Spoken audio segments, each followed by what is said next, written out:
نصابی کتب میں آپ نظمیں پڑھتے ہیں تو ساتھ گرا لگاتے ہیں، اپنی بھی ساتھ ساتھ میں کچھ نہ کچھ آمد ہوتی ہے تو اس کے ساتھ مصرے جوڑتے ہیں. تو یہ چیز مجھ میں بچپن سے، مجھے جب تک میری یادداشت کام کرتی ہے تب سے میں گرا لگایا کرتی تھی.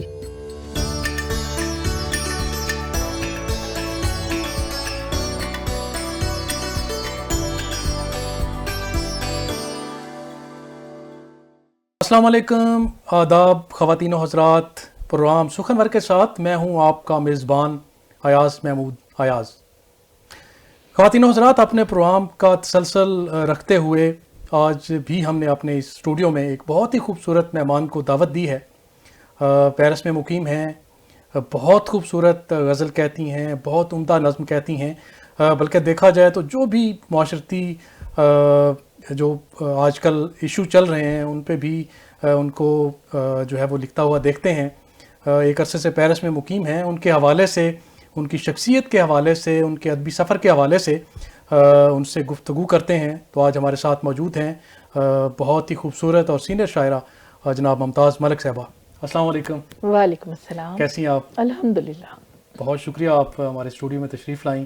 آپ کا شکریہ، ایف پی 92 کا بہت شکریہ کہ انہوں نے اتنا خوبصورت اہتمام کیا اور سخنور کے نام سے یہ خوبصورت پروگرام اتنے خوبصورت شاعر کے ساتھ ابتدا کیا. بہت شکریہ، بہت شکریہ. آپ سے آپ کی شخصیت کے حوالے سے، شاعری کے حوالے سے، اس سفر کے حوالے سے آج گفتگو ہوگی. تو پہلے یہ بتائیے کہ آپ کب تشریف لائیں پیرس میں؟ میں مارچ 1998 میں 98 میں یہاں پہ آئی. اور اکثر لوگ پوچھتے ہیں کہ بھی کیونکہ امیگرینٹ کے حوالے سے بھی پوچھتے ہیں مجھے. بالکل 26 سال اب مارچ میں مکمل ہو گئے اور شادی کے بعد میں یہاں پہ آئی اپنے ہسبینڈ کے حوالے سے مائگریٹ ہو کر. اوکے. اور آپ نے شاعری کب شروع کی؟ شاعری تو آپ کو پتہ ہے، شاعر تو بچپن سے ہی پیدائشی ہی شاعر ہوتا ہے میرے خیال میں. بالکل. تو میں کہتی ہوں کہ بیچ میں ہوتی ہیں چیزیں، صرف وقت کے ساتھ پالش ہوتی ہیں، یا حالات کسی کو اجازت دیتے ہیں تو وہ اپنا کلام اور اپنی چیزوں کو، مواد کو باہر لا سکتا ہے. اور اگر حالات اجازت نہیں دیتے، کئی بار بڑے بڑے اچھے شاعر پیدائشی ہوتے بھی ہیں، لیکن حالات، چاہے وہ مالی حالات ہوں، چاہے وہ دوسرے حالات ہوں، اسپیشلی خواتین کے لیے، تو وہ دبی رہ جاتی ہیں چیزیں. وہ کہتی ہیں نا، وہ چنگاریاں دبتے دبتے کچھ تو بالکل بجھ جاتی ہیں، اور کچھ جو ہیں وہ وقت کے بعد ایک موقع آتا ہے تو باہر نکلتی ہیں. تو میرا بھی کچھ انہی لوگوں میں تھا کہ ہمارے گھر کا ماحول بالکل ادبی نہیں تھا، اور لڑکیوں کے لیے شاید میرے گھر کا اپنا ماحول جو تھا وہ بہت ٹائٹ ماحول تھا. تو مجھے اتنی نہ تو آسانی تھی، نہ ہی مجھے امید تھی کہ کبھی میری کوئی چیز باہر نکلے گی. لیکن بچپن سے ہوتے ہیں نا، جیسے نصابی کتب میں آپ نظمیں پڑھتے ہیں تو ساتھ گرا لگاتے ہیں، اپنی بھی ساتھ ساتھ میں کچھ نہ کچھ آمد ہوتی ہے تو اس کے ساتھ مصرے جوڑتے ہیں. تو یہ چیز مجھ میں بچپن سے، مجھے جب تک میری یادداشت کام کرتی ہے تب سے میں گرا لگایا کرتی تھی چیزوں پہ. یا پھر طارق عزیز کا پروگرام ان دنوں میں جب ہم دیکھتے تھے تو ہماری بیت بازی جو اس میں بڑی گروم کرتی تھی کہ ایک مصرع وہاں سے آتا تھا تو دوسرا آپ وہاں سے ادا کرتے تھے. اور وہ بڑا ایک پرلطف زمانہ تھا. میرا خیال ہے کہ کتاب کے حوالے سے اور ادب کے حوالے سے وہ بہت ہی حوصلہ افزا زمانہ تھا. تو وہ پھر کچھ جو اگر لکھتی بھی تھی تو مجھے اتنی کوئی امید نہیں تھی کہ یہ سنبھال کے رکھا جائے. پبلش ہونا تو بہت دور کی بات ہے. تو اب حالات کے ساتھ ساتھ، وقت کے ساتھ ساتھ، پھر جب موقع ملا تو پھر چیزیں شائع بھی ہوئیں. اور اچھا، تو کتنی ابھی تک آپ کے کتنے مجموعے شائع ہو چکے ہیں؟ میری ٹوٹل اب تک 7 کتابیں شائع ہو چکی ہیں جو کہ منظر عام پہ آ چکی ہیں. اس میں سے میرے 3 شعری اردو مجموعہ کلام ہیں، ایک پنجابی شعری مجموعہ کلام ہے، ایک نعتیہ مجموعہ کلام ہے، حمدیہ اور نعتیہ، اور اس کے علاوہ 2 میرے کالمز کے مضامین. ہمارے دیکھنے والوں کو ان کے نام بتا دیں. جی، میرا پہلا مجموعہ کلام 2011 میں آیا جس کا نام تھا مدت ہوئی عورت ہوئے، اردو شعری مجموعہ. 2013 میں چھپا اور 2014 میں نے پبلش کیا تھا. پھر دوسرا مجموعہ کلام میرا میرے دل کا کلندر بولے کے نام سے، اردو مجموعہ کلام. اس کے بعد میری تیسری کتاب کالمز کا مجموعہ، کیونکہ میں آرٹیکلز پہ لکھتی ہوں، سماجی حالات پہ زیادہ میرا پسندیدہ موضوع سماجی مسائل ہیں، تو میں زیادہ تر ان پہ لکھتی ہوں. تو جو چیزیں اس میں تھیں، اس میں ہر طرح کی چیزیں، ویسے میں نے اپنی جو بھی چیزیں میری چھپیں مختلف نوعیت کے اس میں مضامین ہیں. تو وہ میرا مجموعہ مضامین پہلا جو چھپا وہ تھا سچ تو یہ ہے کے نام سے 2016 میں. اس کے بعد 19 میں میری کتاب پہلا نعتیہ مجموعہ کلام میرا منظر عام پہ آیا، اے شہ محترم صلی اللہ علیہ وآلہ وسلم کے نام سے۔ اس کے بعد جناب 2020 میں میرا مجموعہ کلام جو تھا وہ مضامین کا ہی تھا غالباً، نہیں اردو شاعری کا، سوری میں بول رہی ہوں، ہاں سراب دنیا کے نام سے 2020 میں۔ اور پھر 22 اور 23 میں میرے 2 مجموعہ کلام آئے۔ 22 میں میرا پنجابی مجموعہ کلام او جھلیا پنجابی پہلا مجموعہ کلام، جو مجھے بالکل امید نہیں تھی، میری پنجابی بالکل اتنی اچھی نہیں ہے، لیکن ہمارے اتنے پیارے ساتھیوں کو سنتی ہوں، ناظرین کو پتہ چلے کہ آپ جو ہیں وہ پنجابی میں بھی لکھتی ہیں۔ پنجابی میں لکھتی ہوں الحمدللہ، اور پہلا مجموعہ کلام آنا یہ بھی اللہ تعالیٰ کی طرف سے ایک عطا تھی کہ مادری لینگویج، میری مادری لینگویج بیسکلی پنجابی نہیں ہے، میری مدر لینگویج تو اگر امی کی طرف سے کہیں تو پشتو ہے، اور ابو کی جانب سے کتب شاہی ایوان ہے تو وہ پنجابی، وہ بھی اردو والی پنجابی جو ہوتی ہے۔ اچھا، تو آپ پیرس میں مقیم ہیں، تو کوئی پلیٹ فارم ہے آپ کا جس پہ آپ جو ہے وہ اپنی آواز، اپنے پروگرامز کرتی ہیں؟ جی، ویسے تو آپ سب لوگوں کی جتنی بھی تنظیمات ہیں وہ سب میری ہی تنظیمات ہیں الحمدللہ، میں سب کو بڑی عزت دیتی ہوں، اور جب بھی موقع ہوتا ہے میں ان کے ساتھ شامل ہوتی ہوں اور پروگرام میں۔ لیکن 2018 میں میں نے ایک اپنی الگ سے بھی تنظیم بنائی راہ ادب کے نام سے۔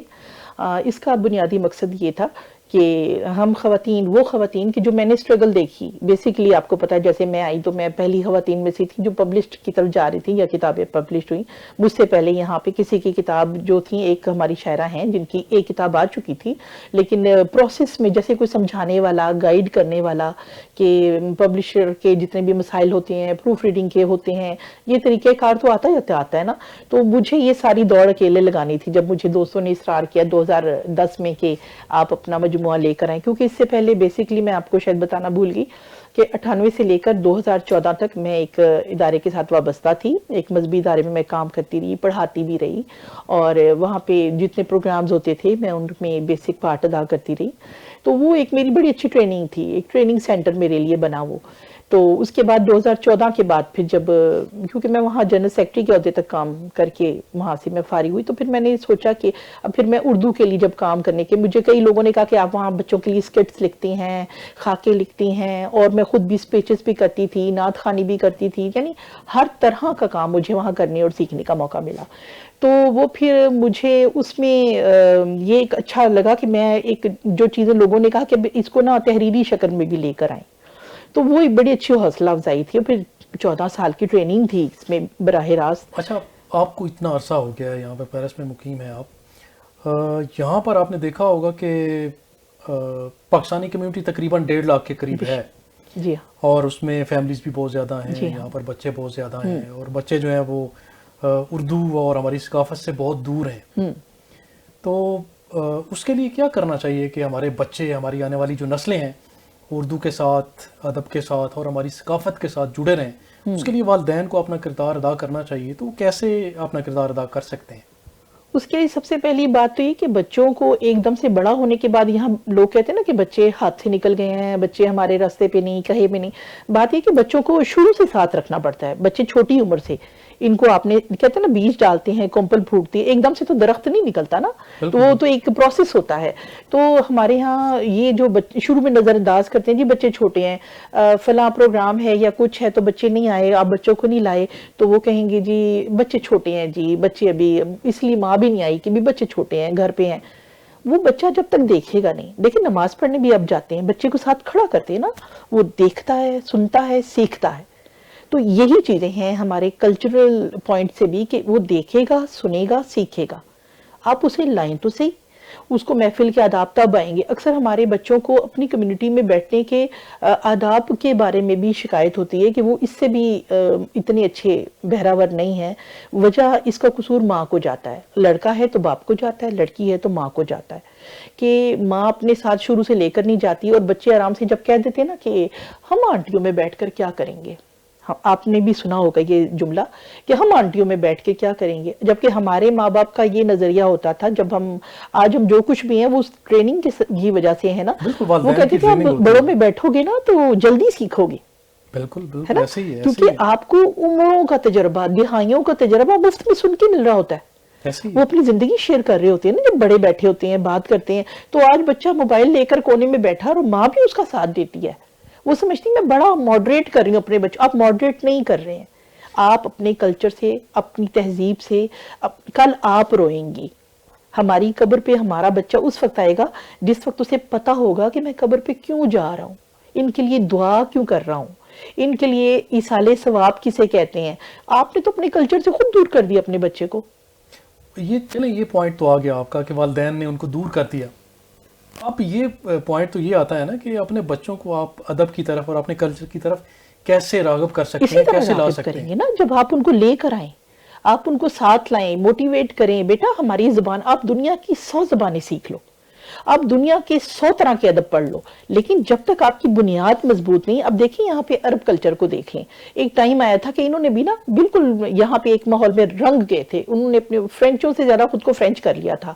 لیکن پھر ایک ٹائم آیا جب ان سے پوچھا جاتا نا کہ آپ کا پیچھے سے ریجن کیا ہے, آپ پیچھے سے کہاں سے تعلق رکھتے ہیں, تو اس کا مطلب ہے کہ آپ کی بنیاد ہمیشہ کاؤنٹ ہوتی ہے. ہم کہیں بھی, ہم یہاں پر 100 سال بھی رہے نا, بے شک ہمیں یہاں پہ رچنا چاہیے, بسنا چاہیے, میں اس بات کے حق میں ہوں, ہمیں یہاں کی سیاست میں, ادب میں, ہر چیز میں حصہ لینا چاہیے, لیکن اپنی بنیاد کو کھو کر نہیں. آپ اپنی بنیاد کو ساتھ لے کر چلیں, اس میں آپ کی عزت ہے. یہ بات جب سمجھ آ جائے گی نا پیرنٹس کو, پھر وہ اپنے بچوں کو موٹیویٹ کریں گے. ایسے ہی ہے, بالکل ایسے. اچھا, آپ کے عربی سفر کی طرف چلتے ہیں. آپ کس شاعر سے متاثر ہیں؟ شاعر لکھنے والے تو آپ کو پتہ ہے کہ ایک بڑی طویل بہت, ہمارے تو بڑے بڑے نام ہیں ماشاءاللہ کس سے ماشاءاللہ. متاثر ہیں آپ کو؟ متاثر اس طرح نہیں مجھے کہہ سکتے کہ میں کسی کو, کیونکہ اکثر ہوتا ہے نا متاثر میں آپ اس کو کاپی کرنے لگتے ہیں, اس کا رنگ چڑھا لیتے ہیں, ایسا نہیں. لیکن اس میں یہ ہوتا پسندیدہ, ہے متاثر سے مطلب یہ بھی ہوتا ہے کہ آپ کسی شاعر کو پڑھیں ہاں تو آپ کو یہ لگے کہ یہ اس نے میری بات کی ہے, ہاں جو میرے لفظ ہیں, جو بالکل ان کے لفظ ہیں, وہ میری ترجمانی میرے کر رہے دل ہیں. کی بات یہ ایسا شاعر اور جس سے آپ جی ہاں بالکل بالکل, کیوں نہیں ہے. ہمارے ہاں تو بہت بڑے بڑے نام ہیں. اگر میں وہ ایک روٹین والے نام سے ہٹ کے بات کرتی ہوں تو ظاہرہ غالب ہیں, اقبال ہیں, فیض, وہ تو سب کے لیے ہیں نا. تو لیکن اگر میں روٹین سے ہٹ کے بات کرتی ہوں تو میرے لیے منیر نیازی بہت اچھے شاعر ہیں, بہت بڑا ایک استادوں جیسا مقام اس رکھتے بے ہیں. وفا کا شہر ہے اور اور ہم ہیں دوستو, بالکل بالکل. یا اور پہ کہتے ہیں نا, کچھ شہر دے لوگ بھی ظالم سن, کچھ گل وچ سانو ہمدرد مرندہ شوق بھی سی, کچھ سانو مرندہ شوق بھی سی. تو پھر اسی طرح محسن نقوی کو لے لیں. کیا بات ہے کیا بات ہے محسن نقوی کی, وہ تو میں کہتی ہوں اس بندے کا تو ایک ایک شعر آپ پڑھتے ہیں. محسن نقوی تو کیا کمال ہے. محسن نقوی نے اردو ادب کو جو لفظ دیے, اس نے ایک نئی جہت دی, اس نے ایک نیا انداز دیا. بالکل اگر آپ پڑھیں محسن نقوی کا ایک ایک شعر جو ہے وہ تولنے کے برابر ہے. بالکل, کہتے ہیں نا, ہر وقت کا ہنسنا تجھے برباد نہ کرتے, تنہائی کے لمحوں میں کبھی رو بھی لیا کبھی رو بھی لیا. اگر ہم بچپن میں سنتے تھے نا تو ہر شعر کا ایک پس منظر سا خود پہ گزرتا ہوا فیل ہوتا تھا آپ کو. تو اس طرح اور ناموں میں جائیں تو آپ ناصر کاظمی کو لیں, احمد فراز کو لیں, تو بڑے بڑے بڑے نام ہیں جناب, بہت نام ہیں. پروین شاکر کو لیں. آج کل کے دور میں آپ آج کل کے دور میں سمجھتی ہیں کہ بہت اچھا شاعر ہے اور بہت ایک تو اچھی فرحات صاحب, جیسے ابھی آپ نے کہا اٹھائے گئے, فرحات صاحب بہت اچھے شاعر ہیں, بہت ہی اچھی شاعری کرتے ہیں. اسی طرح حقیقت پسندانہ شاعری. اسی طرح اگر میں خواتین میں جاؤں تو شہناز مزمل صاحبہ, کیا بات ہے. میں ان کو سنتی تو میں سنتی رہتی ہوں, میں کہتی ہوں آپ پڑھتی رہتی ہیں تو مجھے لگتا ہے کہ پتہ نہیں میں کسی اور دنیا میں سفر کر رہی ہوں. اسی طرح سے رقیہ غزل بڑا اچھا لکھتی ہیں, بہت اچھا لکھتے ہیں. نیلما درانی بہت اچھا لکھتی ہیں, یہ جن کے کلام میں ہمیشہ پڑھتی ہوں. اور نیلما درانی کی میرا خیال ہے سب سے آسان زبان ہے, وہ لکھتی ہیں نا بہت آسان. جی, نیلما ہمارے پاس ادھر آ بھی چکی ہیں. ہاں ماشاءاللہ آئی تھیں, بالکل بالکل. بتایا تھا انہوں نے کہ میں چکر لگایا, میں نے کہا آپ سے میری ملاقات نہیں. جی, اس وقت آپ کی ملاقات نہیں تھی, لیکن ہمارا ملاقات بڑا اچھا پروگرام کیا تھا ان کے ساتھ. تو بڑا انہوں نے, یعنی میں خواتین میں بھی جائیں تو بڑے بڑے نام ہیں ماشاءاللہ. جی, بڑے نام ہیں خواتین میں. اور مردوں میں بھی جائیں تو یہاں پروین شاکر دیکھ لیں, ایک کیا بہت بڑا نام. چلیں وہ تو ابھی حیات نہیں ہے, لیکن جو حیات ہیں وہ بھی ماشاءاللہ بہت اچھا کام کر رہے ہیں. اصل میں لوگوں کو پتہ اس لیے نہیں چلتا کہ لوگ پڑھتے نہیں نا. لوگوں کو جب پڑھنے کی طرف رجحان ہوگا, آپ آئیں گے, پھر آپ کو پتہ چلے گا. جیسے ایک پروگرام تھا امجد صاحب کے ساتھ یہیں پہ پیرس میں ہوا تھا, تو ایک ہمارے پیارے بھائی نے اٹھ کے سوال کیا, جی پہلے جو کام ہوتا تھا آپ لوگوں کے زمانے میں وہ اب کیوں نہیں ہوتا. تو میں نے اسے پوچھا بعد میں نا ایک جگہ لکھ کے, میں نے کہا مجھے یہ بتائیں آج کے 2 شاعروں کے نام بتاؤ, آخری کتاب کب پڑھی تھی آپ نے, کوئی آخری شعر ہی سنا دو جو آپ نے پڑھا تھا. تو چپ آگے سے, کیا فائدہ ایسی بات کرنے کا؟ آپ بتاؤ آج کے لوگ نالائق ہو گئے ہیں. پہلے لوگ شوق رکھتے تھے ادب کا ایک اسکول کے اندر باقاعدہ ایک پیریڈ ہوتا تھا. مجھے نہیں سننے میں ابھی آیا کہ وہاں کوئی اب بزم ادب ہوتا ہے یا وہاں پہ کوئی ایسا. اب تو دوسرے مشاغل اتنے ہو گئے ہیں کہ آپ نے ادب کو خود ہی کونے میں ڈال دیا. یہ فالتو چیز ہے. اچھا آج کل ایوارڈز کے حوالے سے بات کرتے ہیں. ایوارڈز آج کل وہ سوشل میڈیا پہ دیکھتے ہیں فلاں ایوارڈز فلاں کو ملا, فلاں ایوارڈ جو ہے وہ فلاں کو مل رہا ہے.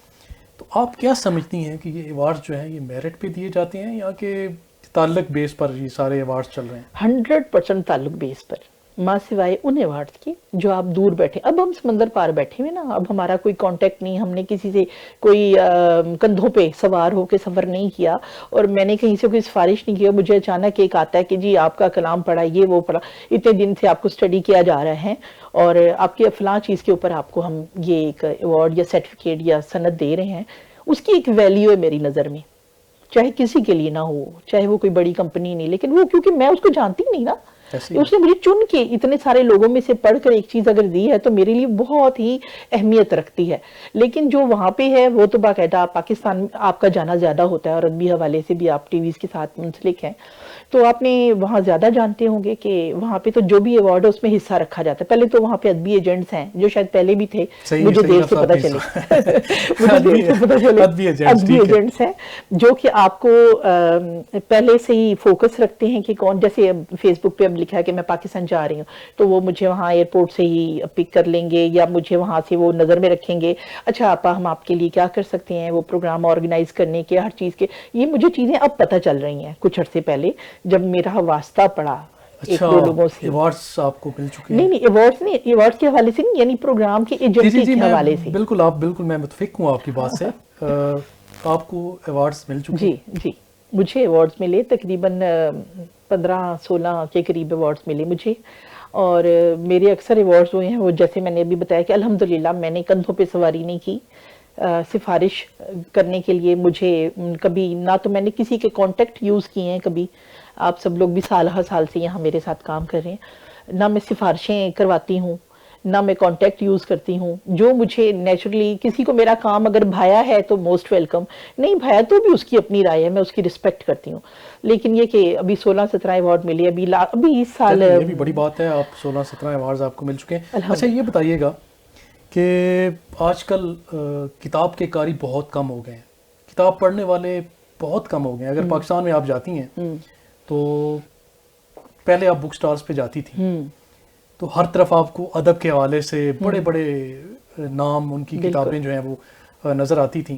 لیکن آج آپ جائیں تو آپ کو بالکل وہ کتابیں نظر نہیں آتی. آپ کہیں بھی, آپ کو اگر آپ بس میں ٹرین میں کہیں بھی چلی جائیں تو آپ کو کوئی بھی شخص جو ہے وہ کتاب پڑھتا ہوا نظر نہیں آئے گا, موبائل دیکھتا. اگر سوشل میڈیا ہی اس کی وجہ بنی ہے تو یہاں پر یورپ میں آپ دیکھتی ہیں آج بھی آپ بس میں جائیں, آپ ٹرینوں میں جائیں تو یورپین خواتین و حضرات جو ہیں وہ وہی اسی روٹین کے ساتھ, اسی تسلسل کے ساتھ جو ہے وہ کتاب پڑھ رہے ہیں. تو اس کی کیا وجہ ہے؟ آپ سوشل میڈیا کو اگر اس کا ذمہ دار قرار دیتی ہیں تو پھر یہ یورپ میں کیوں نہیں ہو سکا؟ نہیں, سوشل میڈیا کو میں اس کو قصوروار نہیں سمجھتی, میں نہیں سمجھتی. کیا وجہ ہے؟ پتہ وجہ کہ ہم لوگوں نے کتاب سے, ویسے بھی ہم لوگ نصابی کتب سے بھی کہاں پہ وہاں راغب ہیں اس طرف. مجھے بتائیں, نقل کر کے تو ہم آدھے سے زیادہ لوگ پاس ہوتے ہیں, 70% تو ہمارے نقل مار کے بوٹی مافیا سے پاس ہوتے ہیں. اس کا ایک ثبوت یہ ہے کہ آپ کسی ہائیلی کوالیفائی بندے کے ساتھ بھی 2 منٹ بیٹھ کر کسی بھی موضوع پہ بات کر لیں, کسی سماجی ایشو پہ بات کر لیں, کسی سیاسی ایشو پہ بات کر لیں, تو وہ 5 منٹ میں کھل کے سامنے آ جائے گا کہ اس کی کتنی معلومات ہے. جنرل نالج کے نام پر ان کے پاس کچھ نہیں ہے. یہاں تک کہ آپ صرف بہت دور نہ جائیں, آپ صرف قائد اعظم کا مزار کہاں ہے پوچھ لینا کسی سوال سے, تو کتنے لطیفے چھوٹتے ہیں.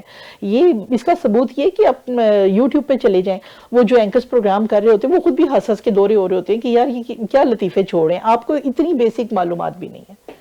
تو اس میں سوشل میڈیا کا کوئی قصور نہیں ہے. تو ساری دنیا میں جنہوں نے سوشل میڈیا بنایا وہ آج بھی کتاب پڑھ رہے ہیں, ہے نا. انہوں نے تو کتاب کی نہ تو چھپائی ختم ہوئی ہے, نہ پڑھائی ختم ہوئی ہے, اور نہ ہی تعلیم کا معیار ان کا گرا ہے.